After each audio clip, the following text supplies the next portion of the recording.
Hello, I'm Rochelle Carey. This is Counting the Cost on Al Jazeera, a weekly look at the world of business and economics. This week, no longer the fastest growing big economy. Where did it all go wrong for Modi so soon after his landslide election victory? And no longer the world's garbage can, how China disrupted the multi-billion-dollar global waste industry. I'm John Hendren in Portland, where they're building skyscrapers out of wood. I'll tell you why coming up. The honeymoon from Narendra Modi's landslide victory was short-lived. Reality struck as the economy lost its title as the world's fastest-growing large economy. In truth, the economy was brushed under the carpet as Modi concentrated on security issues. Modi had carefully crafted his image around his track record and the economic development of his native state of Gujarat. He promised to repeat that performance nationwide. The economy expanded just 5.8%, putting it firmly behind China's growth of 6.4%. Asia's third biggest economy managed to grow 6.8% in the full fiscal year ending March 31st, its slowest growth since 2014. And that's a problem because India needs to create 10 million new jobs a year to keep up with the million young people entering the workforce every month. And the trouble is that not even the former economic advisor believes the country's economic numbers. Now, Modi has appointed the country's first female finance minister since Indira Gandhi to tackle the challenges. Nirmala Sitharaman has a master's degree in economics and also served as a junior finance and commerce minister in Modi's first term. India needs sustained growth of 10% a year to improve the living standards of its 1.2 billion people. It's the kind of growth that has propelled China to become the second largest economy and help create much-needed manufacturing jobs. So, a misfiring economy, missteps, and many challenges ahead for Modi's government. Katia Lopez-Horian takes a look at the real cost to everyday people. Rohit Mujil is a young graduate. He's among 1 million young people who join the job market every month. But he's been jobless for the last 6 months. He had a temporary job with a money-lending company, but now he lives with his brothers and is dependent on his family for everything. He is desperate and says he needs a job. It's difficult to get a job now. The competition's very huge and there are a lot of people who are graduates but are unemployed. For one single position, there are many people waiting in the queue for the same job. If there are 10 jobs, there would be at least 1 million job applications. I'm trying to contact people through people who I know for a job. I ask them if there's an interview or if there's anything where I can apply, but no response till now. Critics claim that President Narendra Modi's policies have failed to generate enough jobs for millions of young people. The Make in India initiative, which was to transform India into a manufacturing hub, has also been a failure. Despite advice from the central bank, Modi pushed ahead with plans to withdraw all high-denomination banknotes from circulation. It was a move aimed at curbing corruption, but was a shock to the economy. These small businesses were the worst hit by Modi's demonetization in 2016. Ram Chander had a small business. He used to be a traditional weaver in Mao region of Uttar Pradesh. But because of industrialization, he sold his handloom and came to Delhi. I run a business of selling doormats. It used to be a good, profitable business for me. But these days my business has gone bust, and now I'm even struggling to make ends meet at home. The demonetization in 2016 ruined me. Before that, my business used to run well, but after demonetization, I lost all my money. Despite past failures, Modi has a majority to push through much-needed changes to the economy. Failure to deliver jobs will damage his image as an economic miracle worker. For Counting the Costs, Katia Lopez-Horian. Let's discuss some of those challenges Modi faces. For that, let's turn to Sreeram Chaulia. He's a professor at the Jindal School of International Affairs in India, but this week he joins us from Byblos in Lebanon. We appreciate your time very much. So, to make any type of meaningful dent in unemployment, the economists say that India's economy needs to grow at about 10%. It doesn't seem that the country is even close to 10%. How would you characterize where the country stands on that? Well, yeah, I mean, growth has slowed down lately. And one of the reasons for it, of course, is that the manufacturing has not taken off. And manufacturing was Mr. Modi's big agenda in his first term from 2014 to early 2019. He called it Make in India, and that was supposed to have delivered millions of jobs. So it has not really progressed as much as expected. So in the second term, there's a lot of hope hinging on this Make in India project, which should generate semi-skilled and low-skilled employment, and of course rev up the growth rate. And besides manufacturing, I think they are looking at other monetary stimulus and reforms, large-scale structural reforms that can speed up the growth rate. The last quarter growth rate was the lowest in a long time. So I think they are now looking to juice up the economy and to get it, galloping as much as they can. So you talked about Modi's first term. During his first term, he promised that he would deliver 10 million jobs. He's clearly fallen short of that.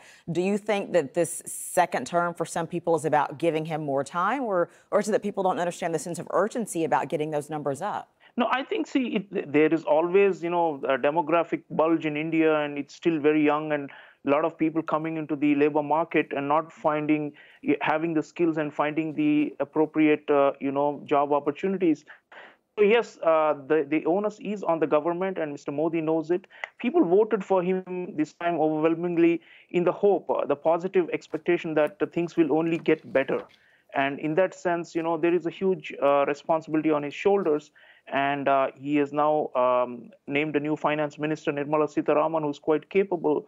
And I think the price inflation, if you see, is quite stable. So over the last few years, so they have room for monetary stimulus and for reforms now, because the political stability and price stability cushions through which Mr. Modi can, try and, re-engineer the Indian economy on a high growth trajectory. You talked about the new finance minister. In fact, she's the first female finance minister since Indira Gandhi. Tell us more about what you think of her, what you know about her. Nirmala Sitharaman used to be Commerce Ministry under Minister under Mr. Modi, dealing mainly with our trade relations with other countries, the WTO negotiations and all those things.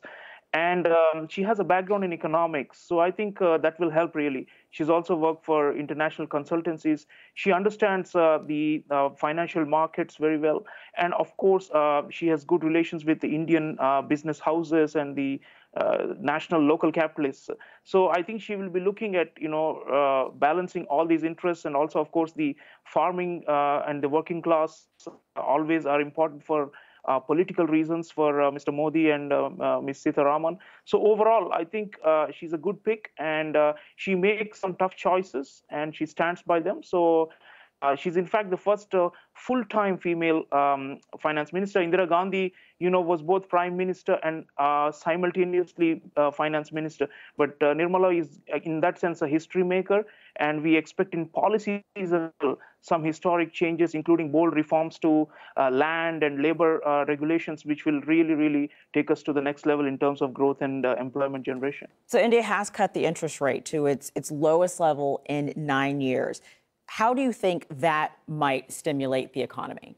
Yeah, consumption as well as credit and investment, all these three depend on the interest rates, as we know. So they are using the Keynesian, macroeconomic levers of trying to juice up the economy with, lower interest rates so that there's more borrowing and more economic activity. And in fact, the slowdown of the last quarter was related to a dip in the consumption. And domestic consumption is the bulk of India's GDP and its growth. So I think they are on the right track. And because, as I said, the inflation is under control, they can manage to reduce the interest rates even further if required in the coming. So unlike other major economies over the last 10 years, India has not used monetary policy much to stimulate the economy because it was going great. It's only now, that there's a slowdown. So I think they can now afford to maneuver this tool a little bit. So you're talking about a slowdown. We've been talking a lot about numbers, but the bottom line is a lot of people don't necessarily trust these numbers. Where do you bolster the trust for these numbers that matter so much? Yeah, there was a revision done during Mr. Modi's first term, and they recalculated the baseline on which the GDP figures had been, crunched out for the last several years. and they added some percentage points. So, it's debatable. I mean, some people say it's actually 5 and not 7%, the actual growth rate. But so is the case with China and many other, rising emerging powers. They have, a little bit dodgy figures. But I think the baseline, if you look at the World Bank and the international rating agencies, I think our outlook has been improving under Mr. Modi. So they will take solace from that. And definitely, statistically and in terms of accounts and in terms of documenting everything, India is largely informal economy. Most people are off the books and off the records. And Mr. Modi has been trying digital economy to put everything on record so that every economic activity is accounted for and added up in the whole GDP calculation. So I think statistically, we should be getting better and more accurate over time. Okay, let's hope so. That's quite an undertaking. Dr. Sreeram Chaulia, thank you very much for your time. Appreciate it. My pleasure. After 25 years of importing the world's waste, China threw the global recycling industry into chaos. It refused to buy plastic waste. Rich nations had gotten used to exporting the rubbish to Asia, where labor is cheap and environmental standards were not enforced or were non-existent. Matters came to a head when many Asian nations couldn't pick up the slack from China's refusal to take in waste. Just trying to get your head around the numbers, that is challenging, but the impact for the environment and our planet is disastrous. There's a lot of money involved. The global market for waste recycling is worth $300 billion. That's according to consultants from Frost & Sullivan. Plastics recycling alone is estimated to account for $37.6 billion in 2018. Between 1950 to 2017, 8.3 billion metric tons of plastic has been produced. So let's put that in context.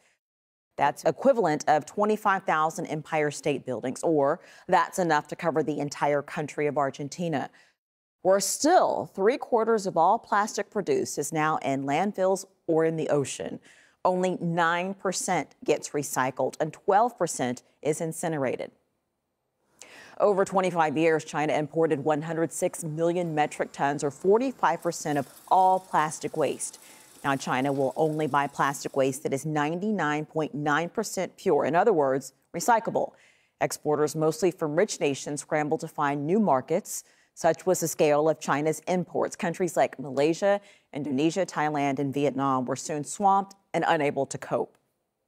It took the Philippines 6 years to send 60 containers of toxic waste back to Canada.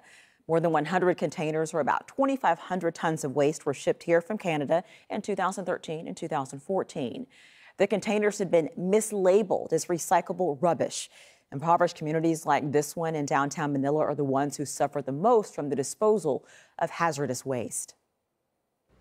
Loaded the containers to a ship and I will advise Canada that your garbage is on the way. Prepare a grand reception. Eat it if you want to.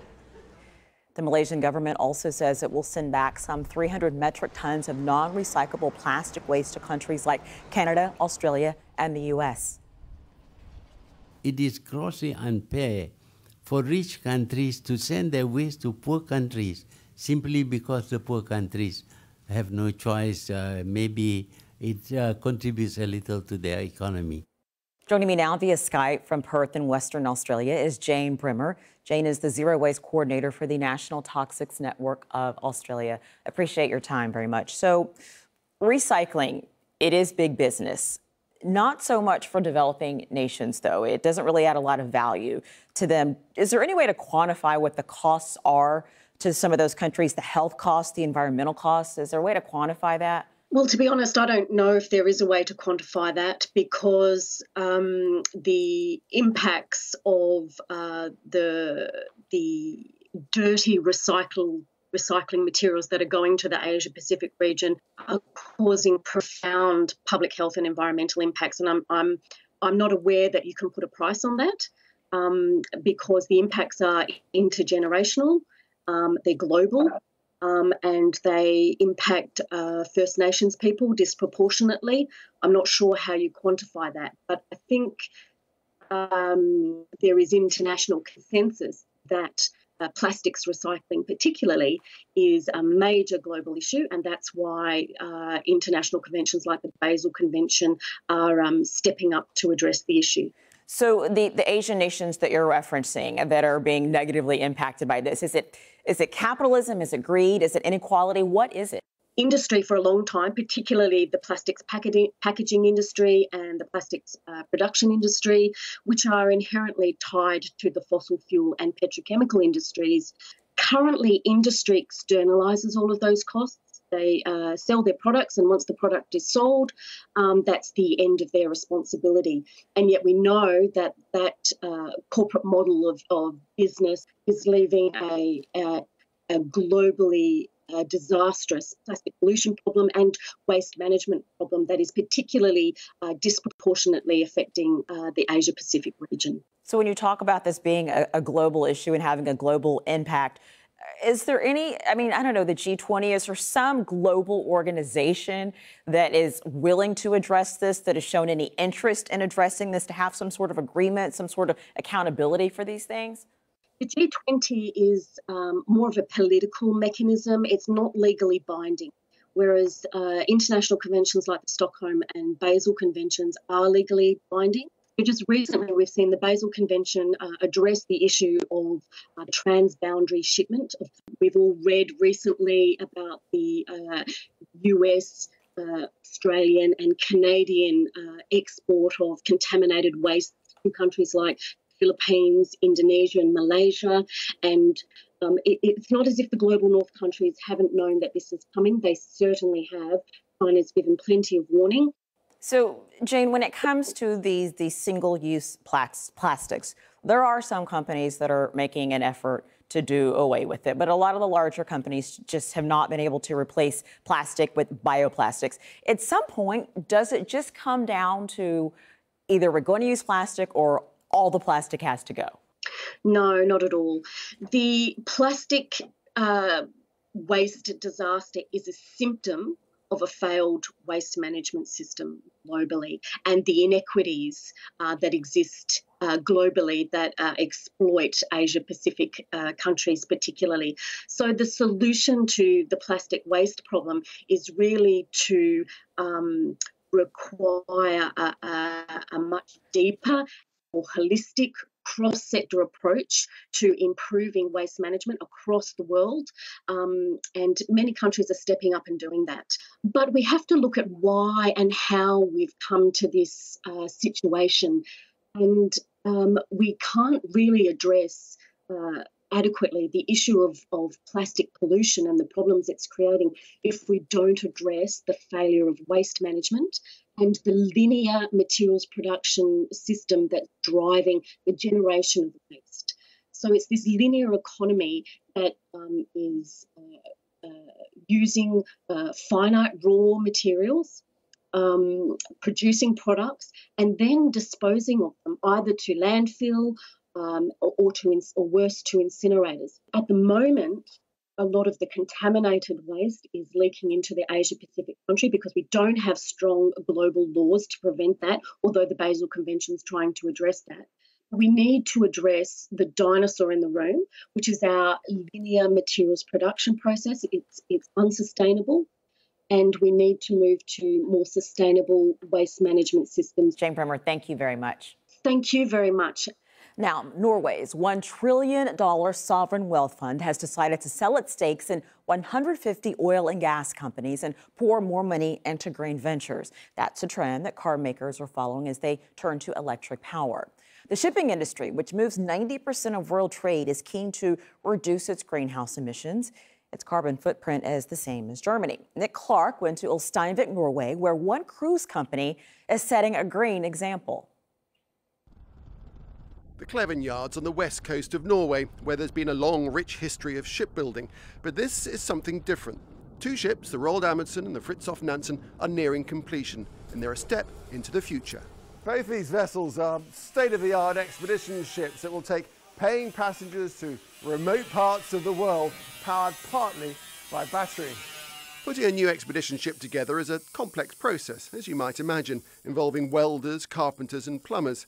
And of course, electricians. There's more than 750 kilometres of cabling, to say nothing of detailed and extensive wiring for powering the ship by self-generated electricity.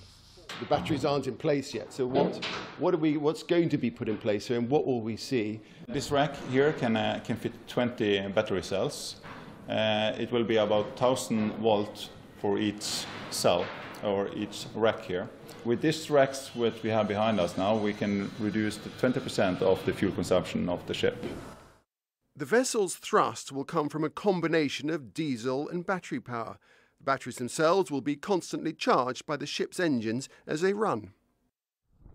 Kyle Brightson will be captain on the Roald Amundsen as she attempts the Northwest Passage later this year.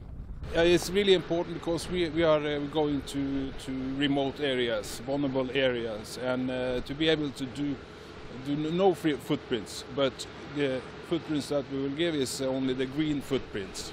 We supply the power system with the batteries as we are sailing, but also when we do the operation in Arctic and Antarctica. Given the shipping industry is responsible for a significant proportion of the global climate problem, change cannot come soon enough. Ultimately, the dream is of a ship with no need of a funnel. Hybrid and reducing consumption is one thing, but even more interesting, I think, is the work that is now going into fully electric shipping. We've seen some initiatives on that as well in Norway, and that's an area where the Norwegian shipping industry might get an advantage as an early adopter. Electric ferries can already be seen in some of the world's ports, while onshore power in others enables vessels to be plugged in so engines can be switched off while docked. And Hurtigruten are now planning to convert several ships like the Nordkapp here to run on a combination of fuel, including biogas made from organic waste like timber and dead fish. But the day when the megaships of the world are powered solely by renewable energy, well, that is still in the distant future.